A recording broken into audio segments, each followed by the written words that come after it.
do Encontro de Filosofia, de graduação da Universidade de São Paulo. A gente vai, aqui é uma medida, acho que é uma espécie de homenagem ao professor que se aposentou e ainda no departamento não cumpriu assim, com bem de chamá-lo para apresentar. Não sei se tentou, foi registrado ou não. Mas o que importa é que, enfim, eu vou dizer a nossa homenagem dos alunos de graduação que, infelizmente, nós não tivemos aula com ele e sentimos muito. E também tem outra questão que a gente queria pedir desculpas ao pessoal do encontro que veio, que teve um problema de organização com as cartas de aceite que a gente atrasou e foi horrível isso, uma lástima ter acontecido esse ano. O PET ficou muito desfalcado durante esse um ano que aconteceu, que a gente perdeu mais de 10 membros, não, foram 6 membros, enfim, a gente entrou e saiu com muita gente nesse último ano, por intercâmbio e tudo mais. Mas, enfim, a gente conseguiu organizar do jeito que deu, desculpa mesmo, sinceros. E é isso aí. Vamos assistam às mesas, participem dos debates. Ano que vem a gente está pensando em algumas mudanças, né, que não posso participar. E é isso aí. Professor, com você agora. Desculpa. Eu acho que talvez não precise de microfone. Se vocês acharem que precisa, vocês me falem. Professor, o ar-condicionado você prefere que não? Vejo que as pessoas... Eu prefiro que não por causa da voz. Eu e João Gilberto temos problema. Liga um deles. Não, tudo bem, vocês sabem. Bom, a maioria que decide. Essa assim, deixa assim mesmo. Se der muito quente, alguém não precisa nem falar nada, liga. Eu tenho medo do barulho. Ou ele pode tirar a roupa.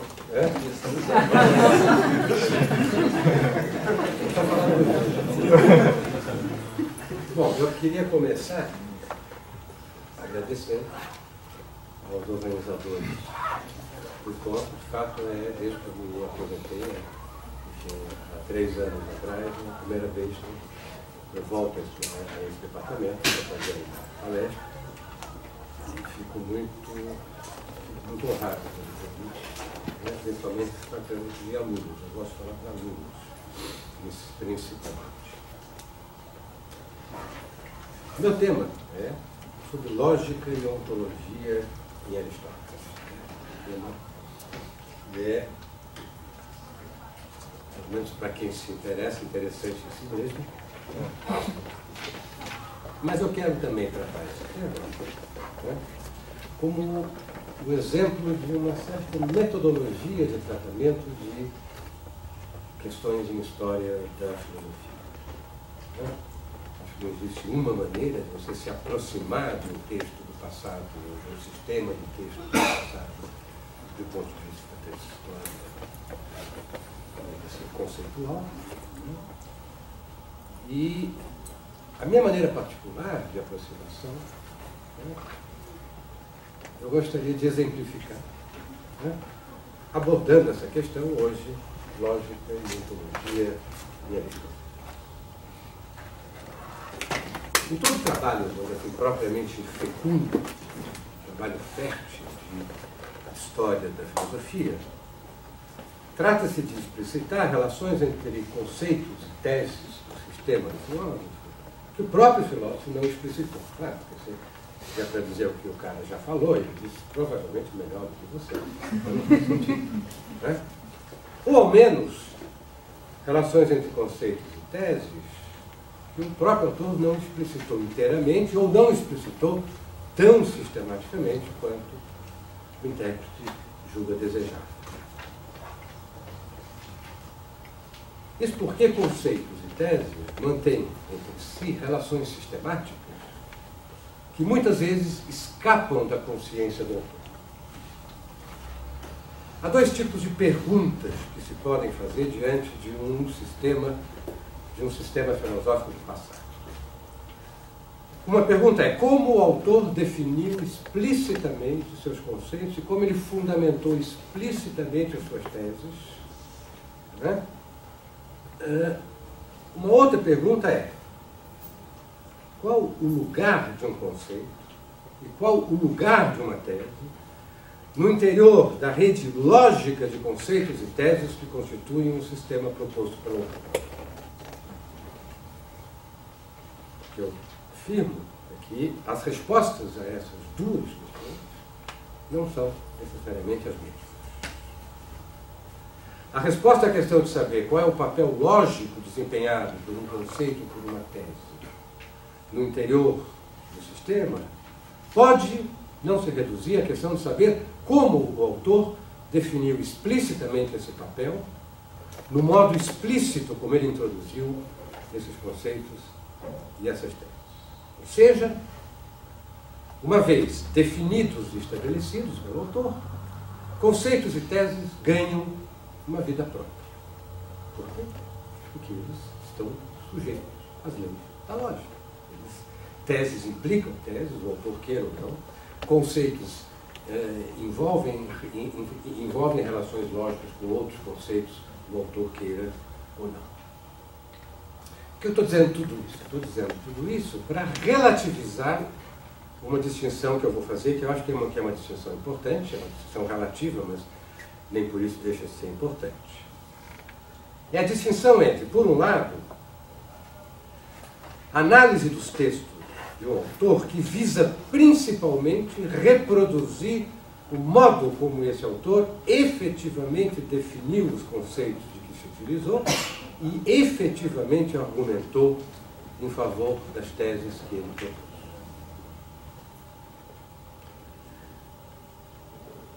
Há, por outro lado, uma análise que, obviamente, na base das definições e argumentações efetivamente propostas no texto pelo autor, uma análise que visa principalmente a explicitar, na base do que o autor disse nos seus textos, o que ele não disse, mas poderia ter dito. E o que é pior, o que ele não disse, mas deveria ter dito. Tendo em vista a dose importante de imaginação criadora que uma análise dessa natureza implica, ela é característica do que eu chamo uma história ficcional. Uma vantagem importante de uma história ficcional da filosofia é o fato de que ela abre espaço para o anacronismo solitário. Trata-se de levantar questões que o autor nunca levantou, simplesmente porque ele nunca tematizou os conceitos que intervêm na formulação dessas questões.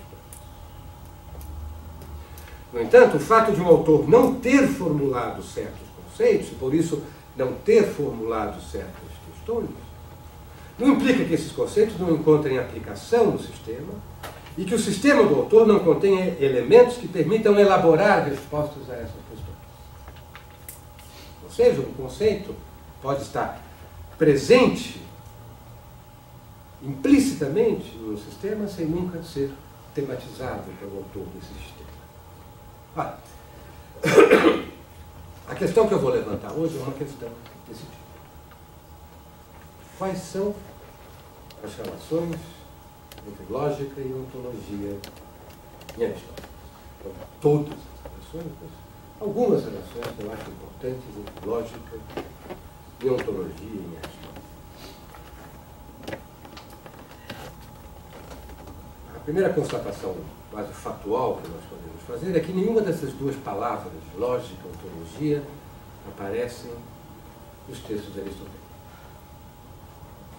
No entanto, há uma diferença quanto a esses conceitos, quanto a esses termos, a essas palavras. O conceito associado à ontologia, pelo menos no sentido que eu estou usando a palavra, é certamente um conceito aristotélico. A ele, Aristóteles se refere pela expressão filosofia primeira. Por obra da intervenção acidental de algum copista, esse mesmo conceito se associou à palavra metafísica. A ontologia, o que eu estou entendendo, é a ciência do ser e do ser. A questão ontológica fundamental, nuclear, é o que é para o ser, ser. Em que consiste para o que é, ser. Na tradição inaugurada pelo eleatismo, que a que Aristóteles inquestionavelmente pertence, essa questão ganha sentido sob o pano de fundo de um pressuposto.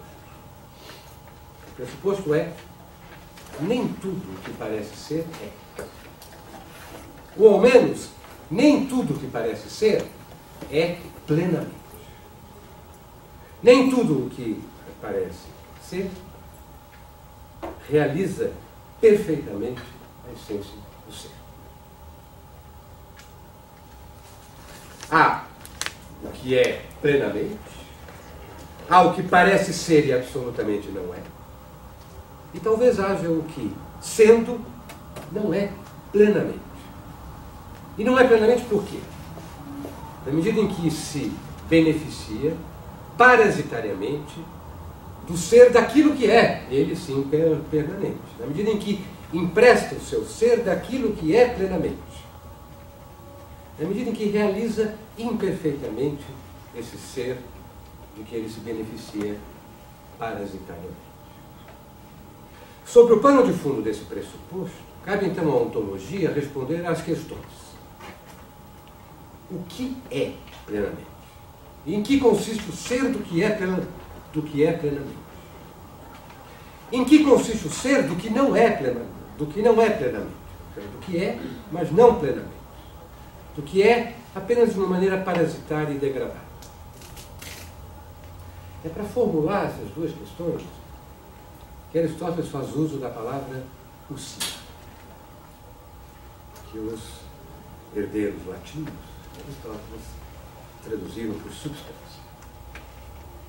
O que é ousia? Ousia é o substantivo abstrato derivado do verbo einar. A ousia está para o ser, como a visão para o ver, como a caminhada para o caminhar, como a brancura para o ser branco, como a realidade para o que é real. Perguntar o que é a substância é perguntar o que é plenamente, ou seja, o que é plenamente real, em contraste com o que é real apenas de uma maneira parasitária e degradada. E perguntar o que é a substância do que é real é perguntar por aquilo que faz o que é real ser real. Ao menos segundo a leitura mais difundida de Platão, que aliás é a leitura que faz Aristóteles de Platão, a resposta de Platão a essas duas questões é uma só. O que é real são as formas inteligíveis. O que faz com que o que é real seja real são as formas inteligíveis. As formas nomeadas pelos predicados que nós utilizamos para definir o que as coisas são. Apenas as formas seriam plenamente. E tudo o mais que de algum modo é, emprestaria o seu ser das formas. Particularmente, nas coisas sensíveis, essas formas se realizariam de uma maneira necessariamente imperfeita. Apenas as formas seriam o que são de maneira absolutamente independente, separada. As coisas sensíveis seriam de uma maneira ontologicamente degradada e parasitária, via sua participação precária no ser das formas. Bom, eu acho que não há dúvida, né? Por mais que haja divergência sobre como interpretar a relação entre Platão e Aristóteles, não há dúvida de que Aristóteles certamente rompe com a ontologia platônica, em alguma medida.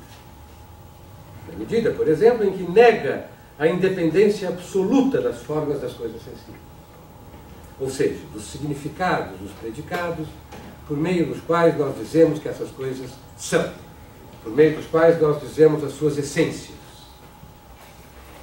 E rompe com Platão, em alguma medida, na medida em que atribui às coisas sensíveis um grau de realidade, um grau de substancialidade, ao menos maior do que aquele de que dispunham no interior da ontologia platônica. Ou seja, há algum tipo de inversão na ontologia aristotélica em relação à ontologia platônica, porque não é tão certo que não saberia dizer com exatidão é ao grau de radicalidade dessa inversão.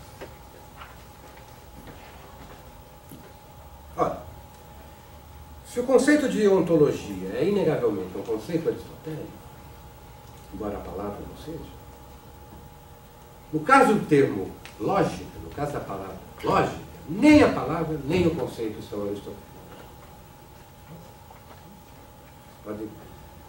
Pode soar paradoxal, porque Aristóteles foi certamente o autor da primeira teoria sistemática do tipo daquelas que, depois dele, passamos a chamar de lógica. A teoria do silogismo. No entanto, por que eu digo que o conceito de lógica não é aristotélico? Em nenhum momento Aristóteles se deu o trabalho de refletir sobre os fundamentos da teoria do silogismo, nem sobre a natureza específica do seu objeto próprio. Ele simplesmente constrói, ele apresenta a teoria dos problemas analíticos. Em segundo lugar, eu digo que o conceito de lógica não é aristotélico, porque o conceito de lógica adquiriu, após Aristóteles, uma amplitude, não é? Que também não encontra em Aristóteles nenhum correspondente do ponto de vista da tematização reflexiva. No curso da história da filosofia, o termo lógica adquiriu um uso mais amplo do que aquele em que serve para qualificar teorias ocupadas com as relações inferenciais, as relações dedutivas e intelectuais.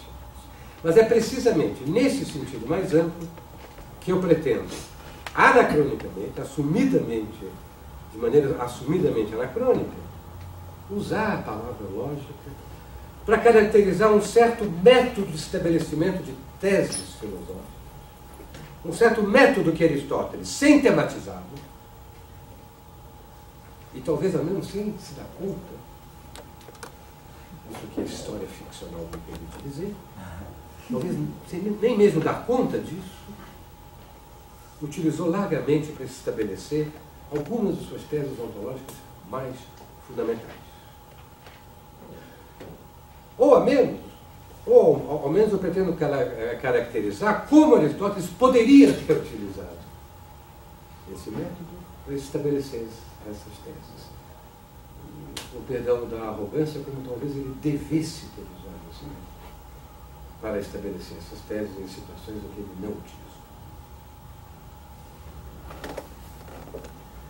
No que concerne aos fundamentos e à natureza específica da teoria do silogismo, com a liberdade do método ficcional me permite, nós podemos, sem muita dificuldade, tentar suprir a lacuna dos textos aristotélicos, extrair uma caracterização desses fundamentos e dessa natureza específica, a partir do modo como Aristóteles efetivamente estrutura a teoria do silogismo.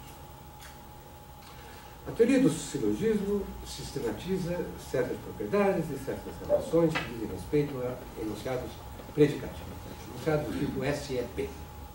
Sócrates é mortal, todo homem é mortal, algum homem é músico, algum homem é músico, nenhum homem é amado. A teoria do silogismo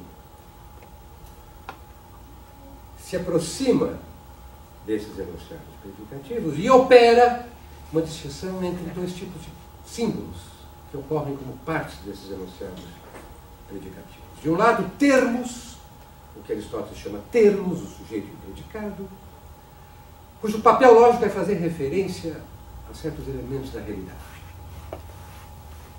Por outro lado, certas palavras como todo, algum, nenhum, é, não é, cujo papel lógico é de indicar como esses elementos referidos pelos termos devem estar combinados ou separados na realidade para que o enunciado seja verdadeiro.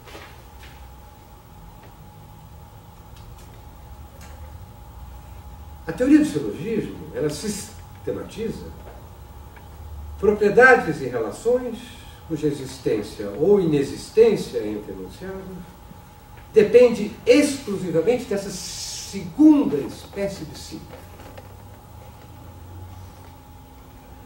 Relações que independem do conteúdo particular dos termos. O que mostra isso é que todas as leis do silogismo são leis que valem para termos quaisquer. Portanto, se são leis que valem para termos quaisquer, são leis cuja validade independe de quais sejam particularmente esses termos. Embora seja anacrônico, sem dúvida, parece razoável, mesmo de um ponto de vista propriamente aristotélico, chamar o que eu obtenho a partir de um enunciado, quando eu desconsidero o conteúdo dos termos, desses nomes, a forma do enunciado. Aristóteles não fez isso, a tradição fez. A oposição entre forma lógica e conteúdo de um enunciado está na base da definição da singularidade da teoria do silogismo. Ela pode ser definida, não é Aristóteles que faz isso, mas ela pode ser definida como uma teoria que se ocupa de propriedades e relações entre enunciados que independem do que sejam as coisas do que esses enunciados falam e dependem apenas de como no enunciado se estruturam as referências a essas coisas. Ou seja, é uma teoria das propriedades e relações formais entre enunciados, ancoradas exclusivamente na forma desses enunciados. Levando o anacronismo mais adiante, parece razoável aplicar a distinção entre propriedades e relações formais, por um lado, e propriedades e relações não formais, por outro, não apenas a enunciados, mas também a termos, ou, numa linguagem neo-aristotélica, aos conceitos a eles associados. Isso por quê? Isso porque nós podemos distinguir, por um lado, entre propriedades e relações que existem entre conceitos, em virtude de quais sejam os elementos da realidade a que eles efetivamente se aplicam. Levando em conta aqui, cada conceito se aplica. O que é o que não é homem, o que é o que não é animal, o que é o que não é racional. Por outro lado, nós podemos distinguir propriedades e relações que existem entre conceitos exclusivamente em virtude de como esses conceitos se definem, não como eles se aplicam, mas como eles se definem, ou seja, exclusivamente em virtude de como se definem as condições de aplicação desses conceitos. Definição essa que envolve relações com outros conceitos e que envolve relações com a forma lógica de certos enunciados que constituem os contextos lógicos originais em que esses conceitos se definem. É um exemplo trivial, banal, né? Isso é, eu defino, por definição, as condições de aplicação do conceito homem envolvem o conceito animal. De modo que, se eu digo que todo homem é animal, eu não preciso ir ao mundo para verificar. Isso é a verdade do enunciado, é uma propriedade do enunciado que decorre de como esses conceitos se definem e não daquilo que os conceitos efetivamente se aplicam. Portanto, eu posso falar nesse sentido, por extensão, na forma lógica de conceitos, cuja investigação, portanto, merece ser chamada de lógica. Olha, parece também ser razoável estender ainda mais o sentido da palavra lógica e chamar de lógica toda reflexão, ou todo modo de argumentação filosófica, em que intervém essencialmente como premissa de argumentações a consideração da forma lógica do discurso enunciativo. Seja do discurso enunciativo em geral, seja de um discurso encarregado de anunciar o que é ou o que acontece em um domínio particular da realidade. É nesse sentido que eu chamo de lógico o método de estabelecimento de teses filosóficas que me interessa hoje mostrar de maneira genericamente esquemática. Eu poderia dizer porque eu não tenho tempo para fazer mais, mas é porque eu não saberia fazer mais. De uma maneira genericamente esquemática, um método de estabelecimento de teses filosóficas que teve enorme relevância, a meu ver, para a conformação da ontologia aristotélica. Seja nos contextos teóricos que Aristóteles lançou mão desse método explícito, seja em contextos em que ele não o fez, mas se o tivesse feito, teria iluminado relações sistemáticas entre conceitos e teses que suas definições e argumentações explícitas não deixam de todo evidente. Eu poderia, obviamente, chamar isso não apenas de história ficcional de filosofia, de uma história arrogante. A legitimidade da utilização desse método de investigação, esse método lógico de investigação e argumentação filosófica, depende, mata-se cobra o nosso principal, depende da aceitação de três pressupostos. Três pressupostos que são característicos da tradição eleata, que Aristóteles inegavelmente pertence. Primeiro pressuposto, a forma lógica do discurso é a forma essencial do discurso. A forma lógica não é uma forma que o discurso tem, mas poderia não ter, mas a forma lógica do discurso é a forma que o institui como discurso enunciativo. É um conjunto de condições que qualquer sequência de símbolos deve cumprir para se instituir como discurso enunciativo. Segundo pressuposto, o ser é essencialmente inteligível. Cito Parmênides, no poema, é o mesmo que há para ser e para pensar. Tudo que pode ser pensado, tudo que pode ser pensado pode ser. Se algo é, ele pode ser pensado. Ele é inteligível. Terceiro pressuposto, cito Platão no Sofista, o pensamento é o discurso silencioso da alma. Pensar o ser é discorrer. Na medida em que o enunciado predicativo é a unidade elementar do discurso enunciativo na tradição eleata, Platão, Aristóteles, nós podemos dizer que da conjunção desses três pressupostos decorre o seguinte: tudo o que se puder inferir da forma lógica de um discurso, em particular da forma predicativa de um discurso, a respeito das coisas de que esse discurso fala, será ipso facto propriedade necessária dessas coisas. Isso é, se eu conseguir mostrar que tudo o que um discurso enunciativo puder, por sua forma lógica, enunciar, deve ter tais e tais propriedades, o ser deve ter tais e tais propriedades, queira ou não. Admitir o contrário seria admitir que o ser é impermeável à forma essencial do discurso enunciativo, portanto, admitir que o ser é impermeável ao pensamento, e, portanto, admitir que o ser é ininteligível, portanto, admitir que o ser não é. Eu gostaria hoje de examinar alguns contextos em que esse método lógico foi efetivamente utilizado, ou poderia ter sido utilizado, para o estabelecimento de conceitos e teses cruciais para a constituição da ontologia aristotélica. Na verdade, três pontos. O primeiro deles é pré-aristotélico. O primeiro deles é uma herança que Aristóteles recebe. Poderia dizer de Platão, mas há controvérsias. E eu diria de um dos personagens de Platão, o estrangeiro de Eleia, o protagonista do diálogo do sofista. No diálogo sofista, o estrangeiro de Eleia, na busca de uma definição pelo sofista, acaba se emparelhando com a distinção entre o verdadeiro e o falso e com a própria possibilidade do discurso verdadeiro e do discurso falso.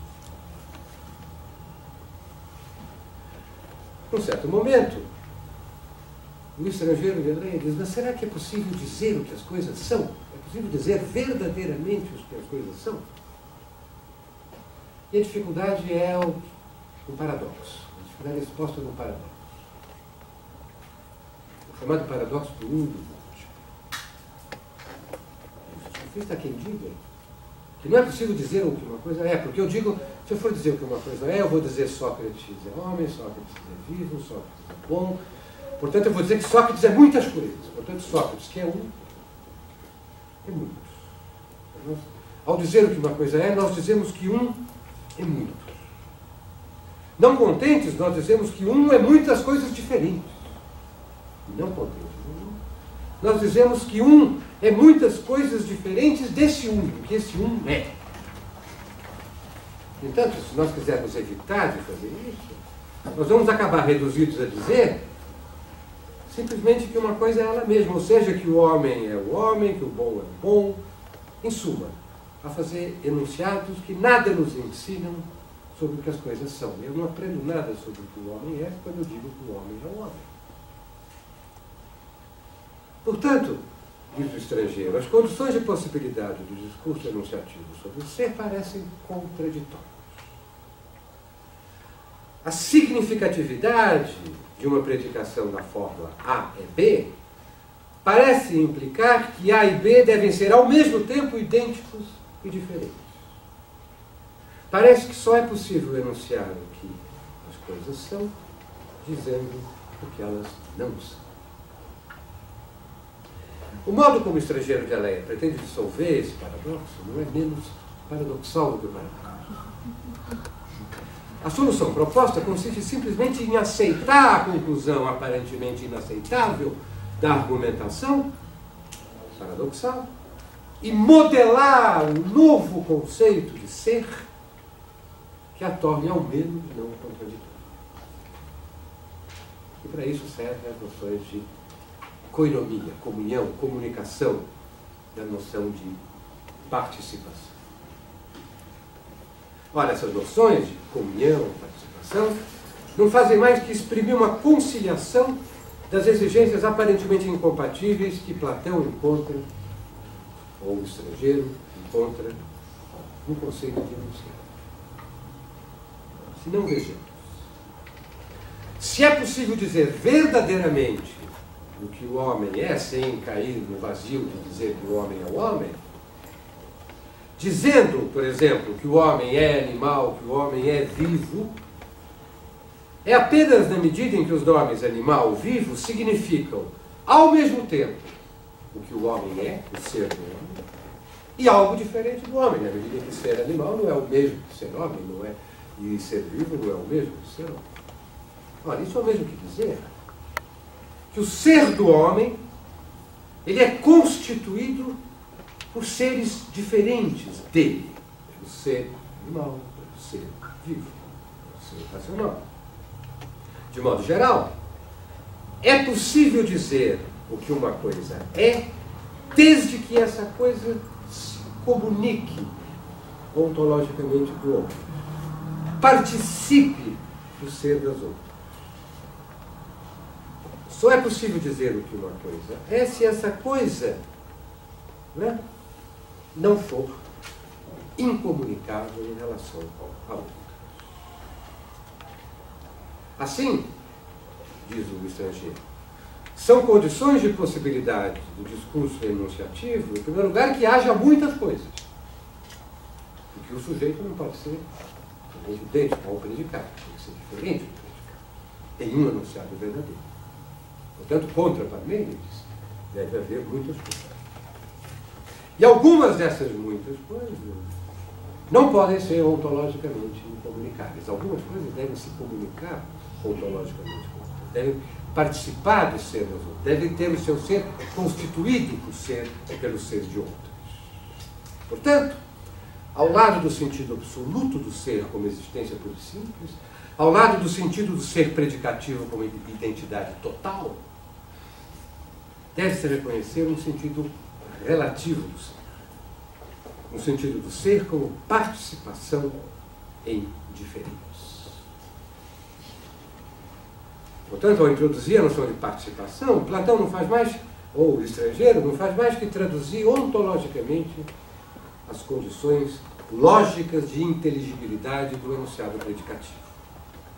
Só é possível dizer verdadeiramente que são coisas que sejam mistos, constituídos pelos seres de outras coisas, coisas que sejam ao mesmo tempo unas e múltiplas.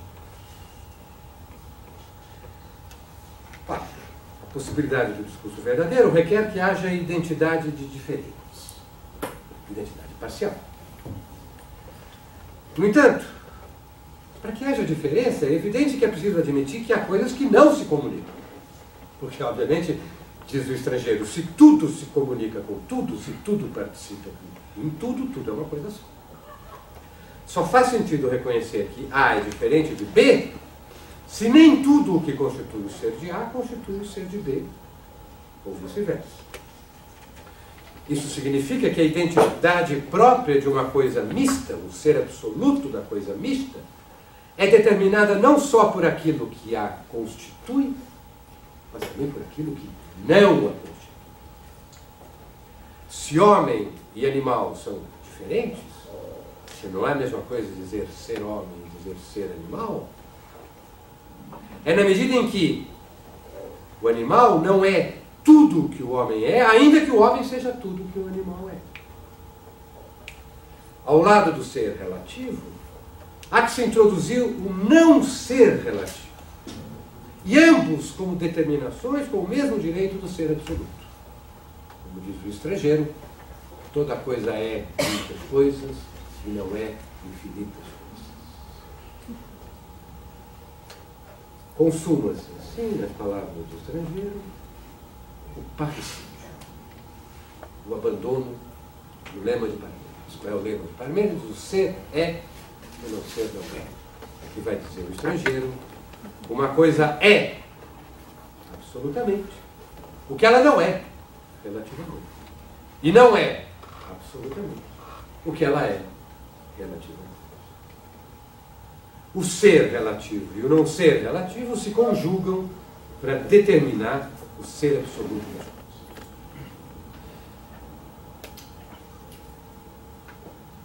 O argumento do estrangeiro de Eleia, ele é pressuposto de Aristóteles no primeiro livro da Física, e um argumento que lhe interessa a Parmênides. É o projeto da física. O projeto da física de Aristóteles é a constituição de uma ciência do mundo sensível no que ele tem de mais característico. A sua instabilidade essencial, a sua mutabilidade essencial. A nossa experiência do mundo, que repousa sobre o nosso contato sensível com o mundo, revela a existência de muitas coisas e de muitas coisas que são passíveis de mudança. Muitas coisas que vêm a ser e deixam de ser, enquanto são diferentes em diferentes momentos. Ora são isso, ora são aquilo. Postular a possibilidade de constituição de uma ciência do mundo sensível implica postular a inteligibilidade dessas coisas e de suas mudanças. Em particular, postular a permeabilidade dessas coisas e de suas mudanças ao discurso enunciativo. Ora, Parmênides pretende refutar a tese de que há muitos seres por meio de um argumento lógico. No sentido em que eu estou usando aqui a palavra. E o argumento é precisamente o paradoxo do um e do múltiplo. E é o motor do argumento do estrangeiro de Eleia.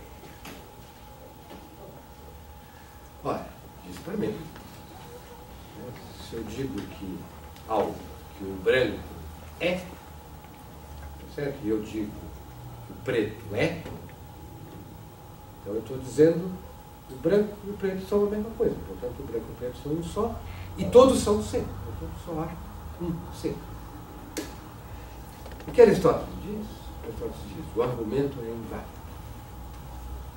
Ele é inválido por quê? Porque ele pressupõe que dizer que S é P significa apenas pode significar dizer que S é precisamente o que P é. Ou seja, que S é nada mais e nada menos que P. Em outros termos, que S é idêntico a P. Se eu digo o branco é, eu estou querendo dizer o branco é nada mais e nada menos que o ser, e o preto é nada mais e nada menos que o ser, não há como distinguir o branco e o preto são um só, e ambos são o ser. O que Aristóteles diz é, nada impede que S seja P, mas não precisamente o que é P, nada mais e nada menos do que P, que S seja P e que também muitas coisas, outras, sejam P. Aristóteles não se dá o trabalho de justificar essa afirmação. Talvez, ficcionalmente, nós possamos conjecturar que ele não faz, porque o estrangeiro de Eleia já o havia feito. Há dois outros contextos em que o método de investigação lógica intervém essencialmente na modelagem da ontologia aristotélica. E são dois contextos que concernem também a questão da possibilidade lógica da constituição de um discurso enunciativo sobre o mundo sensível, um mundo essencialmente mutável. Elas concernem a seguinte questão: qual deve ser a estrutura dos processos de mudança e a estrutura ontológica das coisas que mudam, para que eles possam se fazer objeto de um discurso enunciativo.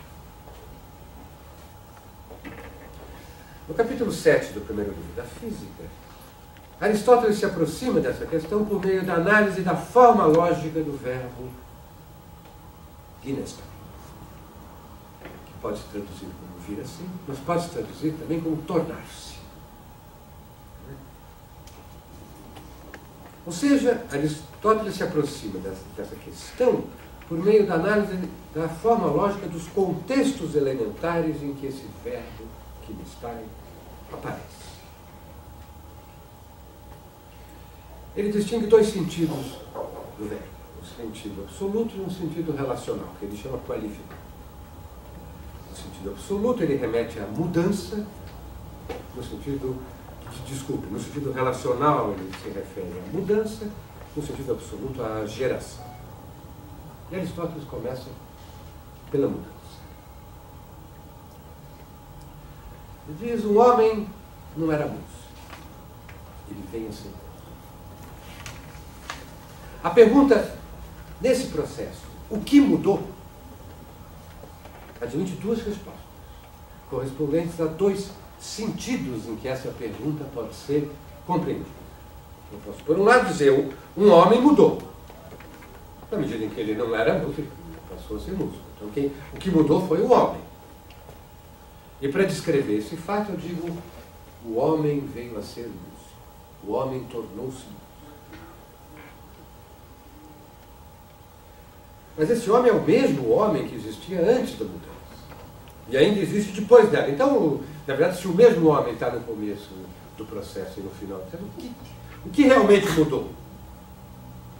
Para responder, eu digo, mudou porque o não músico se tornou músico.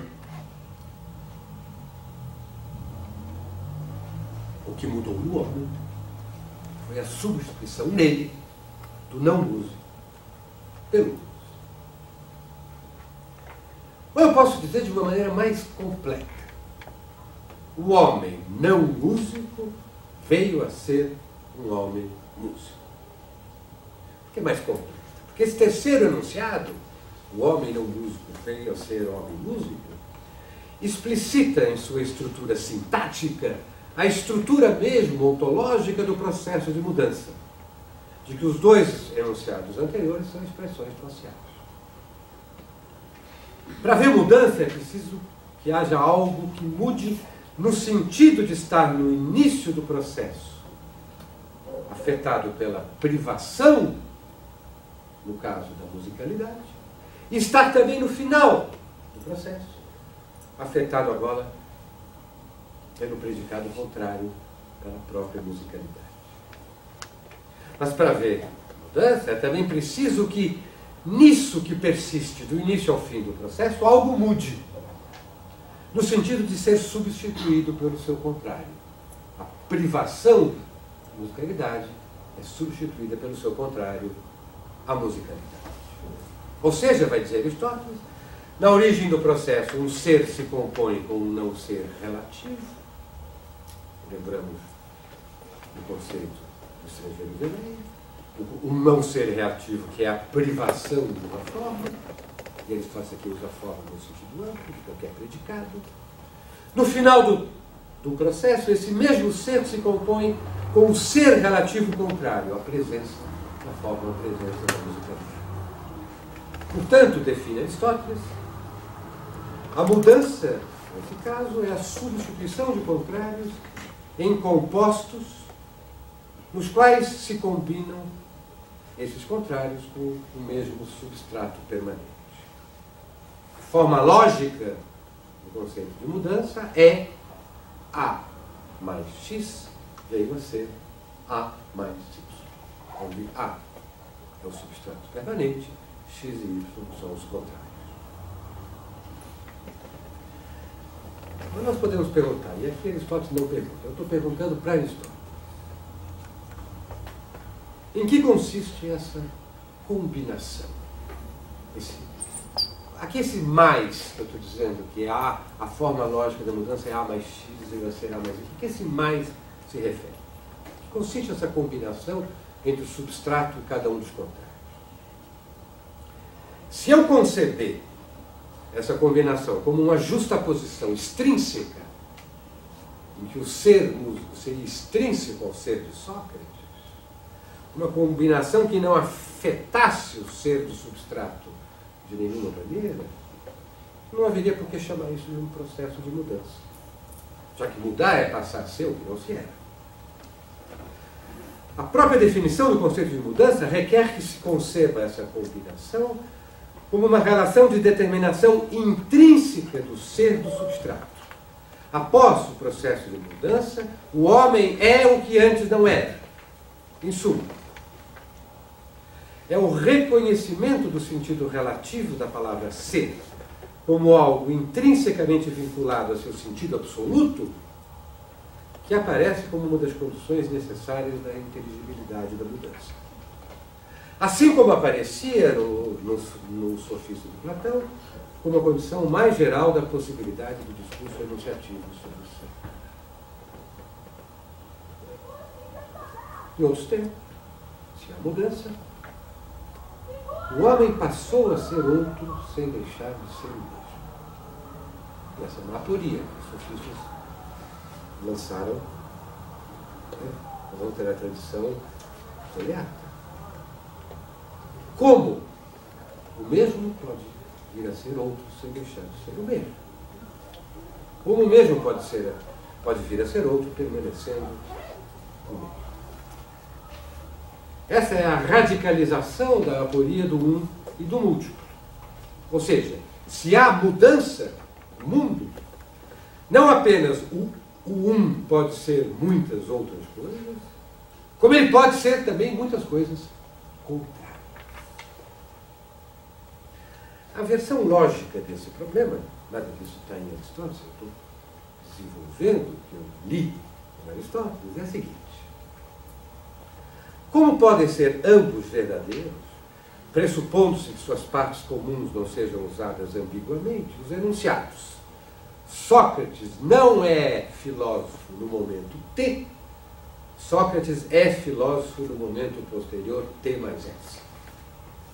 Ora, se o ser relativo é participação, é constituição, como queria o estrangeiro, o sofista, se o não ser relativo é também determinação da identidade própria do ser absoluto, o que dizemos que não é filósofo inteiro não pode ser o mesmo ser que dizemos que é filósofo. E é assim. Mas, ou seja, se não ser músico constitui a identidade própria de Sócrates, Sócrates passa a ser músico e ele deixa de ser. Então, como é que pode haver mudança? É interessante que a solução aristotélica ela pode ser estabelecida utilizando-se a mesma estratégia do estrangeiro. Qual foi? Aceitar literalmente a conclusão do paradoxo, aceitar a conclusão aparentemente paradoxal, encontrar sentidos para a expressão ser e não ser, que a tornem ao menos aceitável. E parece que para isso havia uma única alternativa. Se o ser relativo é sempre constituição, participação, o paradoxo é inevitável. É preciso, pois, admitir um ser relativo que não seja constitutivo da identidade própria do ser absoluto que ele determina.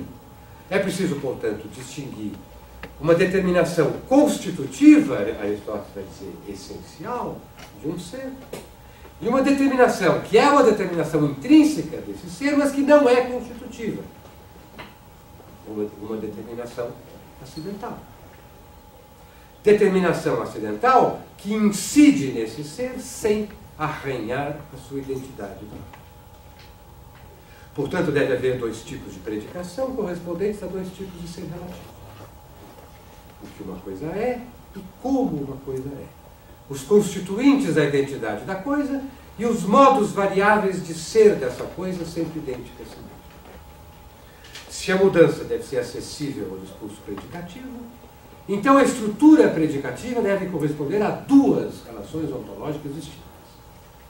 Precisamente aquelas que Aristóteles distingue no Tratado das Categorias e institui como eixo da sua classificação dos gêneros supremos do ser, precisamente aquela que na metafísica vai dar conteúdo à tese de que o ser se diz em muitos sentidos. Distinção entre ser essencial e ser por excelência. Ora, a expressão verbal vir a ser, o verbo vir a estar, nós vimos que tem um uso absoluto e um uso relacional. O uso absoluto é aquele em que se diz que algo veio a ser simplesmente, apenas. Em um momento, algo é. Algo que antes absolutamente não é. Ora, esse vir a ser, que é passagem ao ser do que antes absolutamente não era, Aristóteles chama de gênese, geração. Que contrasta com o vir a ser, que consiste em algo tornar-se o que antes não era. A primeira tentação, quando se analisa essa distinção, é assimilar a diferença entre o uso absoluto do verbo, da expressão verbal vir a ser, e o uso relacional dessa mesma expressão verbal, a diferença de forma lógica entre os enunciados em que a expressão vir a ser é usada sem complemento e aqueles em que é usada com complemento. No entanto, a moral do 7º capítulo do primeiro livro da Física é mostrar que essa tentação deve ser evitada. Por quê? As razões de Aristóteles incluem uma tese física que ele diz que é unanimemente aceita. Ninguém nega. A tese de que nada vem a ser a partir do nada. Nada vem a ser ex nihilo. Tudo que vem a ser a partir de algo que já é. Isso, Aristóteles, é a experiência completa. Por isso que é uma tese física. A estátua de Apolo, antes de ser esculpida, absolutamente não existia. Em certo momento passou a existir. No entanto, ela não veio do nada. Ela veio a ser a partir de uma porção de bronze, por meio de um processo de que essa porção de bronze foi a origem e a estátua o resultado final. Do mesmo modo, a casa, que antes de construída absolutamente não era e passou a ser, por meio de um processo cuja origem foram os materiais de construção, os tijolos, as telhas, etc. E do mesmo modo, a árvore, gerada por meio de um processo cuja origem foi uma semente. Em suma, isso é importante, não apenas a mudança de uma coisa, mas todo vir a ser, inclusive a geração de uma coisa, que antes absolutamente não era, é um processo em que algo se torna algo. É um processo em que algo vem a ser algo. É um processo de transformação.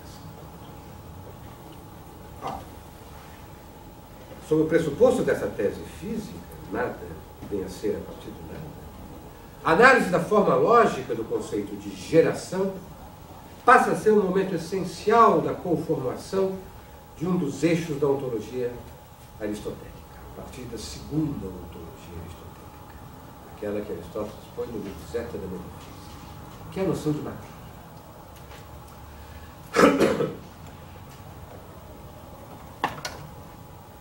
A singularidade dessa noção de matéria, ela pode ser derivada no interior do sistema aristotélico da resposta que nesse sistema recebem duas questões. Primeira questão: qual é a forma lógica dos enunciados elementares em que comparece a expressão vir a ser, no sentido em que essa expressão remete à geração como transformação? Segunda questão: qual deve ser a estrutura ontológica de um processo de geração como transformação para que ela seja acessível a enunciados dotados dessa forma lógica? É um método lógico da sua pureza. As respostas a essas questões podem ser encontradas nos textos do capítulo 7 do livro 1º da Física e, de uma maneira mais refletida, nos 4 primeiros capítulos do Tratado sobre a Geração e Corrupção. Dizer que a geração de uma coisa é uma é um tornar-se, é uma transformação. É dizer que o uso absoluto do verbo ginestai, da expressão vir a ser, se reduz logicamente ao seu uso relacional. X veio a ser Y. X tornou-se Y.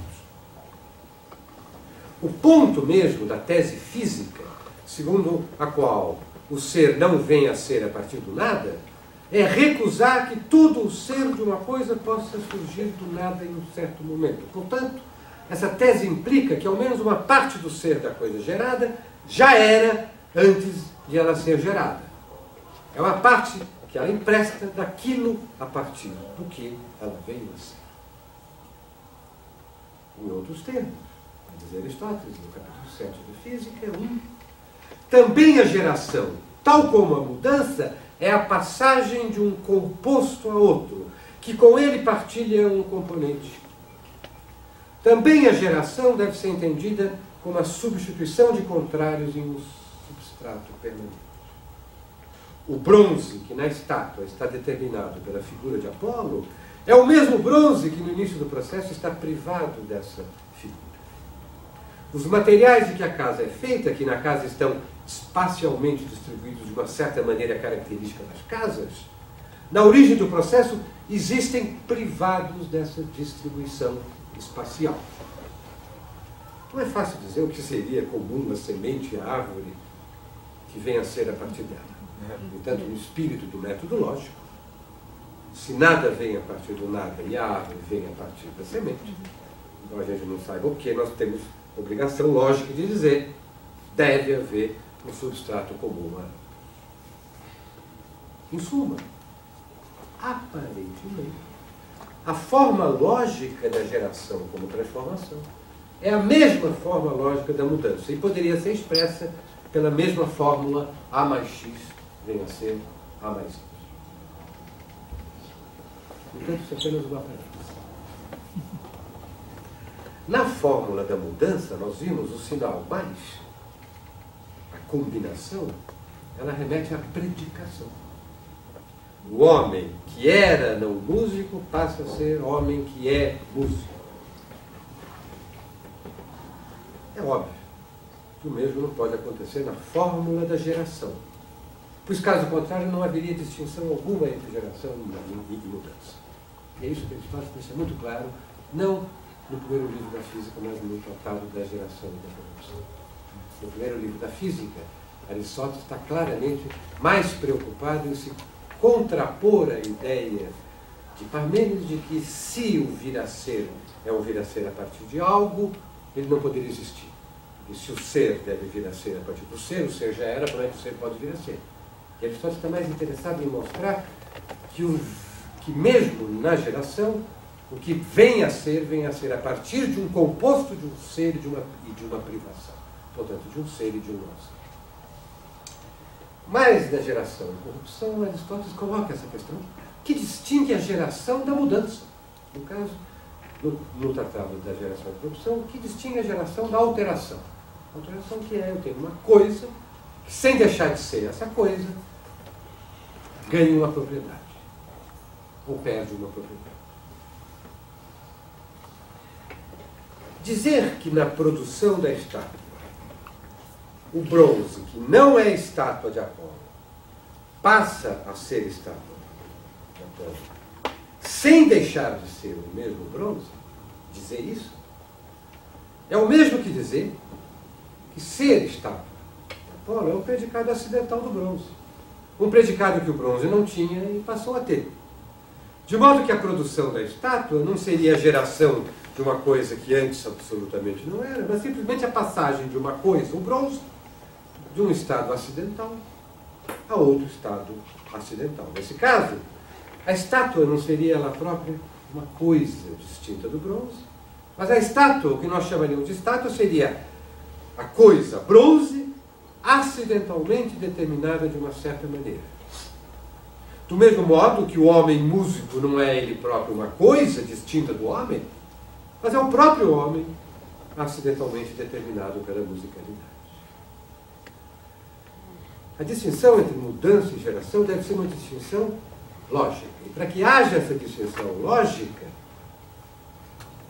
nós temos que atentar para o fato de que, no caso da mudança de A mais X veio a ser A mais Y, eu posso derivar, logicamente, que no final do processo A é Y. O que eu não posso fazer no caso da geração, sem assimilar essa suposta geração a uma mudança.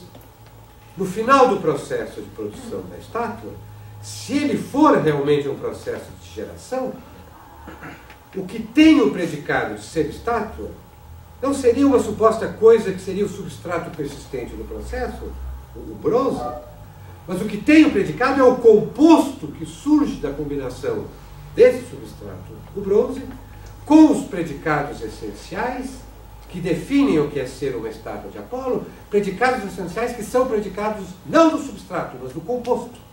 A estátua enquanto uma coisa que é e antes absolutamente não é.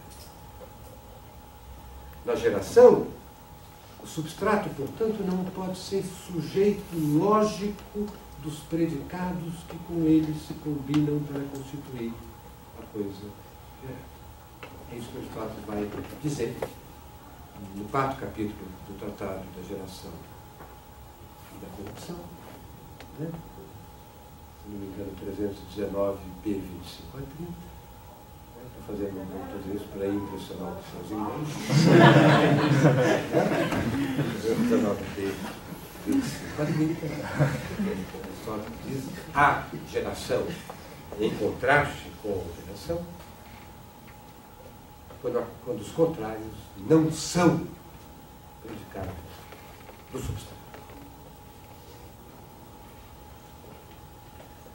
Ora, essa característica da forma lógica da geração, que distingue a forma lógica da geração da forma lógica da mudança, da alteração, ela está na base do conceito ontológico de matéria em Aristóteles, juntamente com uma tese física geral. A tese de que toda coisa sensível no mundo sublunar é passível de geração e mudança. Vamos voltar ao exemplo da estátua.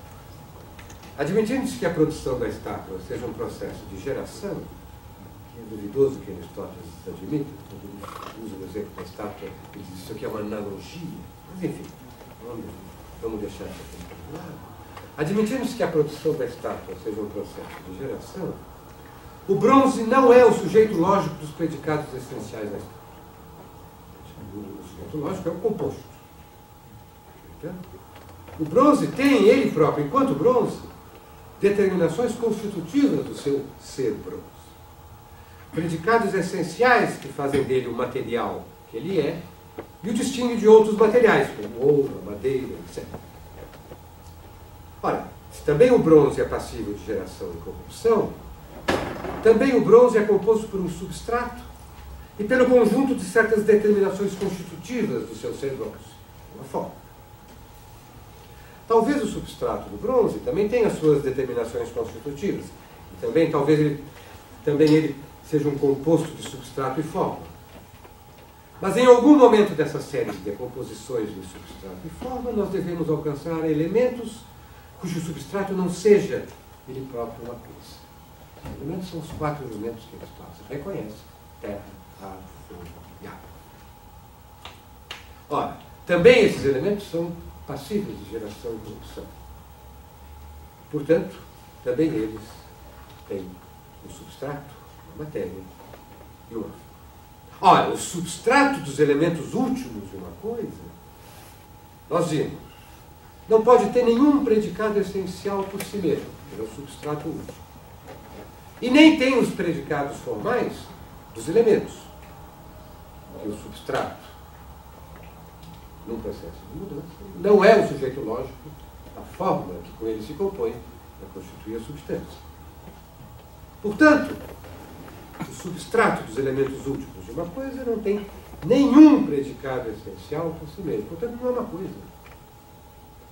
Não sendo uma coisa, não tem predicado de espécie alguma, nem essenciais, nem acidentais. Esse substrato compõe ontologicamente a coisa. Portanto, em algum sentido, ele é. Mas ele não é uma coisa. Ele é, mas ele não é algo. Não sendo sujeito lógico de predicado algum, não tem nenhuma determinação, nem essencial, nem acidental. Ele é absolutamente indeterminado. Ele é o puro suporte. Ele é o puro receptáculo de determinações que não lhe pertencem.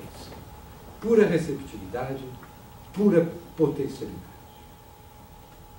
Esse substrato último, completamente indeterminado, de toda substância individual sensível, esse substrato que é sem ser algo, que é sem ser nada determinado, está, portanto, no limite entre o ser e o não ser. É isso que Aristóteles chama de matéria em sentido próprio. Matéria última de toda geração e produção. Componente ontológico último de toda substância sensível. Ora, essas consequências da reflexão sobre as condições lógicas de possibilidade da mudança e da geração estão na base da ontologia aristotélica, na medida em que estão na base da definição aristotélica da estrutura ontológica do mundo sensível. Essa estrutura é inicialmente esboçada no segundo capítulo do Tratado das Categorias. Esse texto nos apresenta uma tipologia, o Tratado das Categorias apresenta uma tipologia de seres articulada em torno da distinção entre o ser essencial, o ser substancial de um lado e o ser acidental. As características ontológicas desses tipos de seres derivam do conteúdo dos conceitos que nós vimos ser modelados por Aristóteles em sua reflexão sobre as condições de inteligibilidade do vir a ser. Os acidentes não têm nenhuma autonomia, nenhuma independência ontológica. Eles não são substância. Eles não são os possuidores do seu próprio ser. Para que uma alteração seja uma mudança da coisa que se altera, a relação entre a coisa e as qualidades perdidas e conquistadas não pode ser uma relação de justaposição intrínseca de seres independentes. Mas essas qualidades, por exemplo, devem ser determinações do ser da coisa em que elas incidem, que elas afetam. Portanto, os acidentes são, por definição, modos de ser de outras coisas, das substâncias. Derivam sua realidade da realidade das coisas em que eles incidem. São ontologicamente parasitários. O ser branco é o ser branco das coisas que são. O acidente, portanto, não é uma realidade no sentido primeiro da palavra, é uma realidade derivada. Não é uma substância, mas é o que é nas substâncias que ele afeta. O que merece o nome de substância? Quando eu pergunto o que é isto, a substância deve ser a referência última do pronome demonstrativo. E o sujeito último do enunciado que responde corretamente a essa pergunta. Entendida essa pergunta como o pedido de uma definição. As marcas da substancialidade são os dois aspectos da autonomia, da independência ontológica. De um lado, o estatuto de fundamento último da presença, que é, na realidade. Em segundo lugar, o estatuto de sujeito último de predicado. A substância, no sentido absoluto, vai dizer Aristóteles, deve ser, portanto, um este algo. Um todeti. O este está, em última instância, presente e que é algo, uma coisa determinada. Um ser determinado. Que tem uma essência determinada. Uma definição.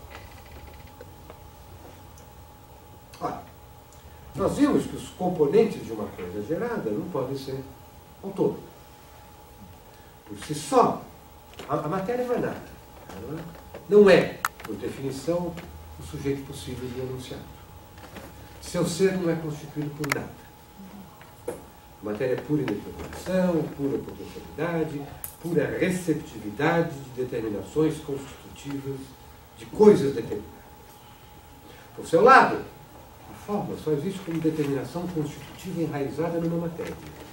Só existe como princípio de organização e unificação de um material. A presença da forma no mundo requer esse enraizamento na matéria. Portanto, há uma dependência recíproca entre matéria e forma, e essa dependência é condição da unidade das substâncias individuais. assim como a matéria, a forma das coisas sensíveis, conta Platão, não existe separadamente, independentemente daquilo de que é forma. Esse é um aspecto inquestionavelmente não platônico da ontologia aristotélica. Portanto, aparentemente, só as substâncias concretas, compostos de forma e matéria, mereceriam o nome de substância, no sentido mais próximo, no sentido primeiro. Essa conclusão que aparentemente Aristóteles tira nas categorias. No entanto, hipótese ficcional. No momento em que passa a intervir no sistema aristotélico o conceito de matéria, tal como modelada nos livros físicos, na física, no Tratado de Geração e Evolução, a consideração do conceito de matéria obriga Aristóteles a pôr em questão essa conclusão que ele havia tirado nas categorias. Quando isso, no momento em que no livro 7 da Metafísica, no livro Zeta da Metafísica, ele volta a formular a questão: o que é substância no sentido próprio? O que é substância no sentido primeiro? O que é próprio e absolutamente real? Cada substância individual sensível empresta toda a sua essência. Tudo o que faz dela o ser que ela é, não outra, da forma que a constitui, da sua essência. Mas, diz Aristóteles, o indivíduo sensível não é idêntico à sua essência, já que ele comporta também em sua constituição ontológica uma matéria inteiramente determinada, pura potencialidade, que em nada contribui para constituir a sua essência, para constituir os seus acidentes, o que ela é em ato, mas, no entanto, é o seu componente ontológico. Portanto, na medida em que comportam esse fundo de indeterminação, também as substâncias individuais sensíveis não podem ser ditas substâncias em sentido pleno, absolutamente autônomas. Elas são, evidentemente, primeiras na ordem da presença, mas não na ordem da essência. A referência do pronome demonstrativo, este, é sempre algo presente. E, nessa medida, o indivíduo concreto, o composto de matéria e forma, é essa referência. O este é a substância individual. No entanto, o que é o sujeito último dos enunciados, por meio dos quais a coisa individual se define, é a forma, já que a matéria nada de determinado. O indivíduo sensível é mais do que sua forma, um todé, um este. A forma é mais que o indivíduo sensível, um ti, um algo, uma coisa determinada, uma coisa dotada de uma essência determinada. Portanto, de um lado, as formas dos indivíduos sensíveis não são capazes de existir separadamente, isto é, em si mesmas. Mas elas estão condenadas a existir dispersamente nos indivíduos. Ora, os indivíduos, por sua vez, não existem por si mesmos, pois emprestam de suas respectivas formas tudo o que constitui seu ser determinado e inteligível. Se a marca da substância, se a marca da substancialidade, no sentido absolutamente pleno e primeiro da palavra, é ser em si e por si mesmo, simplesmente não há substâncias sensíveis, não há substâncias no mundo sensível, no sentido absolutamente próprio, primeiro e pleno da palavra. Portanto, a indecisão de Aristóteles no livro Zeta da Metafísica a respeito da questão de saber o que merece mais propriamente no mundo sensível o título de substância, talvez não seja um indício de um estágio ainda incipiente do seu conhecimento metafísico desse mundo. Mas o indício do fato metafísico reconhecido por Aristóteles, quem sabe, de que as notas definidoras de conceito de substância não se aplicam plenamente, conjuntamente, absolutamente, primeiramente, a nada no mundo sensível, mas se distribuem male male por diferentes espécies de seres. Na verdade, Aristóteles acaba por inverter a ordem de prioridade ontológica estabelecida nas categorias e Me parece claro que ele atribui às formas o título de substância num sentido mais próprio do que aos compostos, aos indivíduos concretos, sensíveis. A forma de um indivíduo sensível nunca se realiza nele de maneira completa. Por definição, a matéria é um princípio de resistência à forma. Dizer que o indivíduo sensível é um composto de forma e matéria é dizer que ele comporta na sua natureza própria uma dose de potencialidade. A matéria é potência de determinações formais. No composto substancial, essas determinações nunca existem completamente realizadas, mas estão presentes em graus incompletos de realização. Nenhum homem é homem no sentido pleno. Esses modos de realização limitados na matéria, né, são os modos contingentes de ser a forma, do corpo. Na substância individual sensível, a matéria é condição de sua presença no mundo, mas nada contribui para que a coisa seja o que ela é. Nada contribui para a sua definição. Cada uma das coisas individuais sensíveis comporta um fundo de indeterminação, um fundo de ininteligibilidade que a torna indefinível na sua individualidade. Nesse sentido, a materialidade é uma privação, uma modalidade ainda que positiva de não ser. A característica do indivíduo sensível é ainda não ser o que o define como ser. Sempre ainda não ser o que o define como ser. Diz Metafísica de Rosetta, 1037b, o indivíduo sensível nunca é idêntico à sua própria definição. Isso é o mesmo que dizer que o indivíduo sensível é essencialmente indefinido.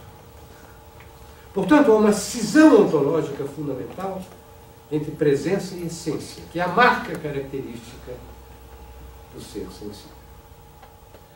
A mutabilidade essencial do ser sensível é a consequência dessa cisão. A coisa sensível é sempre realização, atualização das potencialidades, perseguição constante da identidade com sua própria essência, que se faz presente nela sempre num misto de realidade e potencialidade. O movimento é a atualização do que é potencial enquanto potencial. Em suma, afinal das contas, Platão estava parcialmente certo. Apenas uma coisa pode ser substância no sentido pleno, primeiro, absoluto. A forma que existe sem matéria. Os componentes do mundo sensível são seres que se aproximam mais ou menos do padrão ideal da substancialidade. São seres degradados. Apenas a única forma que existe sem matéria, Deus, o primeiro motor, pode ser substância em sentido pleno.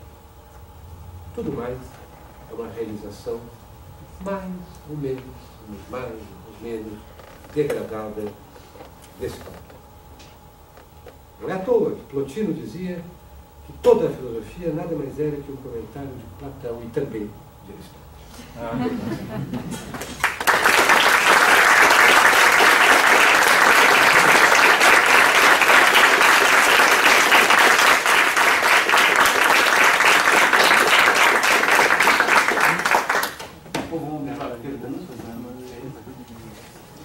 Alguém tem alguma pergunta?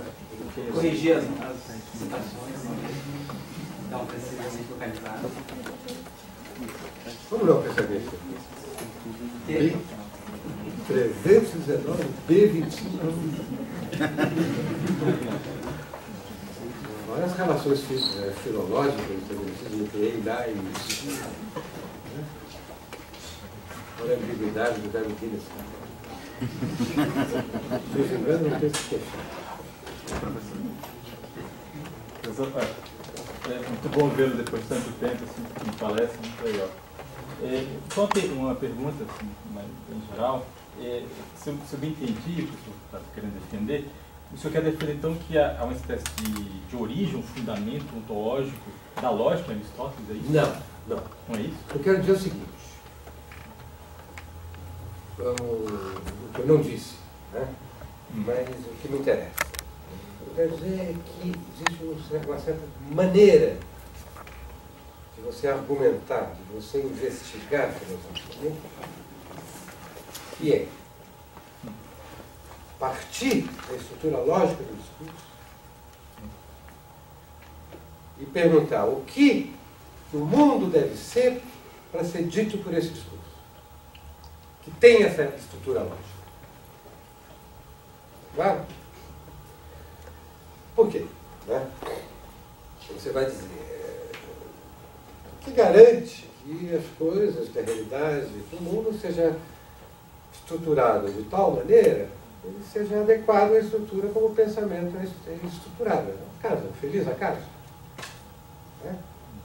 Essa pergunta não faz o menor sentido na tradição helénica. Por quê? A tradição helénica é perguntar pelo ser, é perguntar pelo aquilo que se entende pelo verbo ser. O que se entende pelo verbo ser se define no âmbito principalmente do enunciado predicativo. Portanto, perguntar pelo ser é perguntar por aquilo que a estrutura predicativa pode dizer. Portanto, se entre as condições para que algo seja dito pela estrutura predicativa estão certas condições ontológicas relativas a ele, essas condições devem necessariamente ser preenchidas pelo ser. Esse é o argumento que está na base do poema de Parmênides, está na base do Sofista de Platão. E eu pretendo que esteja na base da constituição da ontologia deles. Não só isso, é claro. Desde que eu estou falando, tem um monte de teses físicas que, em certos momentos, entram para modelar os conceitos também. Mas há momentos cruciais, né, em que você, para definir um conceito ontológico, você se pergunta qual é a estrutura lógica dos enunciados que dizem isso que eu quero dizer. Então, é curioso, no capítulo 7 do primeiro livro da Física, ele fala assim, como é que ele começa a analisar o conceito dele? Como é que nós dizemos que as coisas mudam? Nós dizemos isso, nós dizemos aquilo, nós dizemos aquilo outro. E como é? Nós vamos ver, na maneira como nós dizemos a mudança, que nós vamos detectar as características ontológicas do processo de mudança. Claro? Então, o que eu estou querendo dizer é que existe, nessa tradição, uma lógica e ontologia tão coladas de uma certa maneira que não dá para perguntar o que vem antes. Talvez isso é isso. Certo? Por quê? Porque perguntar pelo ser é perguntar pelo que sentido o verbo ser, no sentido da estrutura predicativa. Perguntar pela estrutura predicativa é perguntar pela estrutura que diz o que as coisas são. Então, eu passo de uma coisa e não faz sentido você descolar e perguntar, né? O meu mestre, o professor Paul Chaper, perguntaria o que garante que o mundo tem uma estrutura adequada ao meu pensamento. Essa pergunta não faz sentido, porque eu não sei o que é o mundo, eu não sei o que é realidade, a não ser como palavras, conceitos que estão colados na estrutura do discurso enunciativo. E não faz sentido nem para Parmênides, nem para Platão, nem para Sócrates, nem para Wittgenstein.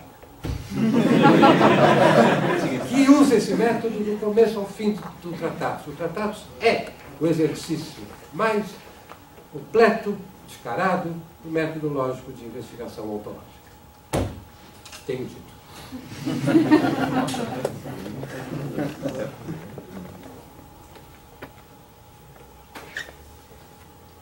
E não só o primeiro vídeo, os dois. Então a ontologia é um modo de falar. Oi? A ontologia é um modo de falar. Não, aí que está. Ou você põe o peso de um lado, ou põe o peso do outro. Estou dizendo, o que é ontologia? É o que eu digo que é. O que é dizer o que é? É dizer o ser. Eu defino o discurso sobre o ser pelo ser, e defino o ser pelo discurso sobre o ser. Eles estão colados. É como, né, para usar uma metáfora que Frege usa em outro contexto, você querer dizer o que as coisas são fora da forma da linguagem é como o barão de Münchhausen que queria sair do pântano puxando os próprios cabelos. Não existe fora da memória. Professor, Fora dessa, fora daquela, fora da memória. A questão do ser não faz sentido. Isso, veja bem, isso, Platão, Parmênides, isso era nem se preocupava. Eles se preocupavam com o Parmênides, isso sim. Eles não se preocupavam com o Protágoras. Mas é curioso que o próprio Protágoras é parte dessa separação. Porque quando o Protágoras se convence que o homem é a medida de do ser, de todas as coisas, do ser da descrição, do não ser da descrição, ele está falando do ser. Se é condição, se a relativização do ser é condição de inteligibilidade do ser, o ser é relativo. O Protágoras não é cético, não? O Protágoras fala sobre o ser. O ser é relativo. O ser é o que eu digo que ele é, o que eu penso que ele é, o que eu percebo que ele é. Ele está falando do ser. Ele não está dizendo, ele não está suspendendo o juízo. Está falando do ser. O ser é a medida de todas as coisas. me permita só uma última pergunta. Mas eu posso ter um argumento válido que seja verdadeiro. Oi? O silogismo válido que seja verdadeiro. Não, eu não estou, veja bem, eu estou pegando a lógica não pelo lado do silogismo, estou pegando a lógica pelo lado da análise da forma dos conceitos. Eu tenho um conceito de mudança, tá certo? O conceito de mudança tem uma definição, certo? Essa definição tem implicações lógicas.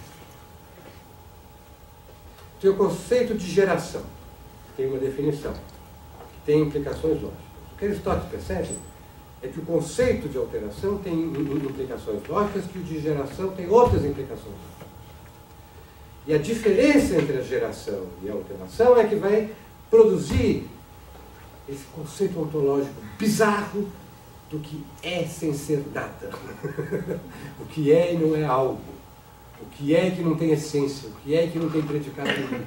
Desenvolvimento lógico do conceito de geração, mais a tese física de que tudo no mundo sensível é gerado e se corrompe, isso que leva a esse conceito ontológico bizarro, que vai embaralhar a primeira ontologia de Aristóteles, das categorias, e vai levar a essa suposta indecisão de Aristóteles no livro zero, que para mim não é indecisão nenhuma.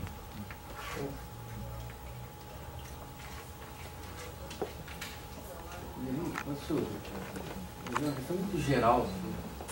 Eu achei extremamente convincente o seu argumento. E o que me deixaria ligeiramente preocupado seria o seguinte. Fala um pouquinho mais alto. O que me deixaria ligeiramente preocupado é o seguinte, mas talvez isso não seja uma preocupação legítima. A forma lógica, né, da predicação se mostrou, na verdade, bicéfala. Você tem duas formas lógicas, não? De um lado a predicação essencial, do outro lado a predicação acidental. E você explorou a predicação acidental ligada à noção de mudança, e depois você apontou certas propriedades da predicação essencial, quanto a dizer que como objeto propriamente é, e assim por diante. Você não está, no momento que você apresentou desse modo, você não está abraçando o essencialismo como uma condição da própria fala do mundo, ao dizer que... Não entendi. No Aristóteles? Bom, no Aristóteles, aparentemente, você tem que ser essencialista, mas... Se você não, estou falando do Aristóteles. Então, olha, se você diz que a forma lógica da proposição, a forma lógica da predicação... Aí eu teria que fazer uma outra palestra... Se divide em essencial ou acidental... Você não está dizendo eu acho que alguma noção de essência você tem que ter. Só que você pode perspectivar a essência.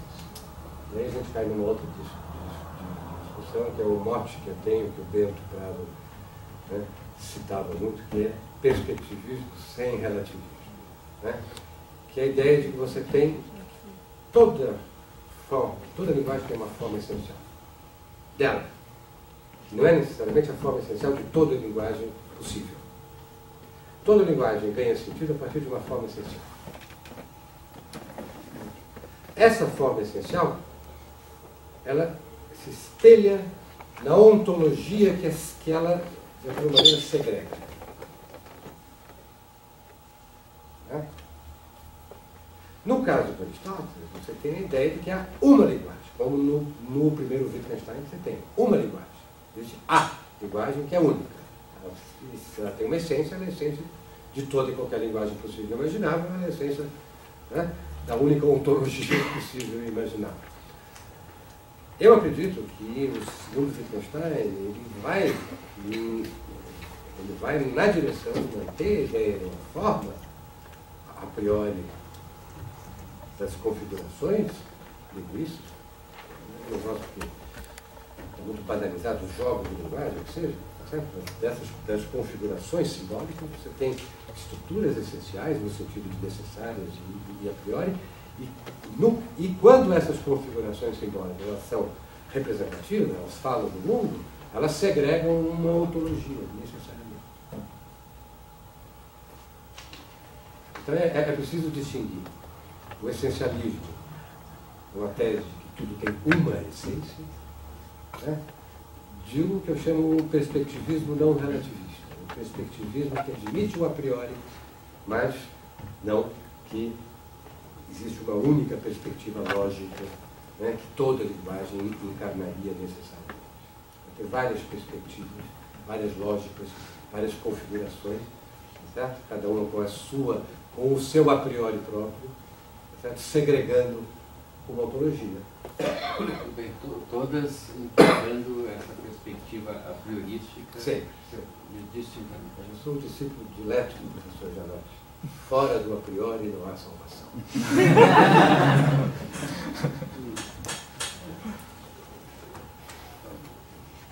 Espero que O a priori sempre prático.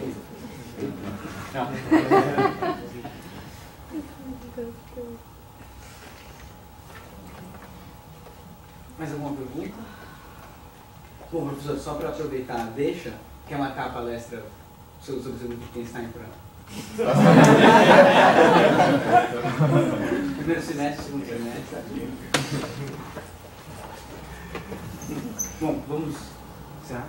Tá, obrigado. Viu? Então, vamos encerrar, gente. Obrigado, aproveitem então.